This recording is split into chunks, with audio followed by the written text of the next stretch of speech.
Dr. Pinn, we've done a lot of research on you and found that at age 4, you had decided to become a doctor and you learned how to spell the word pediatrician. Now, Oh, you found how, that. how did, That's true. how did this happen? When I was 4, I was not thinking about pediatricians.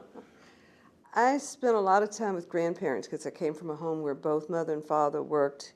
And in those days, when I was very young, my mother worked in another city. She was in Halifax and would commute back to Lynchburg, where spent most of the time with my father and my grandparents because of the rules then that two people of the same family couldn't teach in the same school system. And I spent a lot of time with grandparents, both my mother's parents on the farm down in Halifax, Virginia, and with my grandparents, my father's parents in Lynchburg. But my grandfather was ill and was suffering from cancer, and so that's where I really got to see a lot of doctor visits from Dr. Bower, Dr. Johnson coming to visit him. And my grandmother had diabetes and had to take shots for her diabetes. And my grandmother couldn't stand to see a needle, and my father was the strong one, although my father was a physical education teacher, not a physician, but he was the one who'd give the shots. And he taught me how at that age. My grandparents were I guess, very loving grandparents. I'm not sure I want to trust a 4 or 5-year-old to give me shots today, but they did. And so I got into the mode of taking care of and helping my grandparents and sort of waiting on them as a child.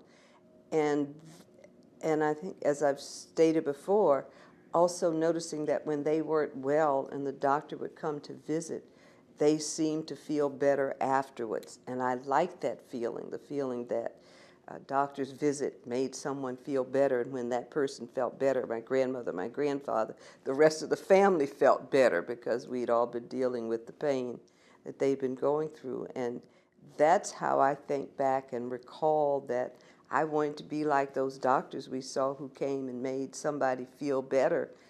And I remember thinking, laughing because my aunts couldn't stand to see a needle and they couldn't stand to deal with blood, and it didn't seem to bother me. I guess I was my father's daughter. It didn't bother me. And I can remember it was my grandmother who taught me how to spell pediatrician. I don't know why I selected pediatrician. Maybe when I said I wanted to be a doctor, if you were a woman that day, everybody assumed you were going to be a pediatrician. So obstetrician never came into... Never thought, I don't think I even knew about obstetrician, but I was born at home, and I'm not sure I recall even knowing about those in OBGYN until much, much later, because it didn't have much meaning to me. And so I did. I can remember my grandmother drilling me on learning how to spell the word and being very proud that I could spell it.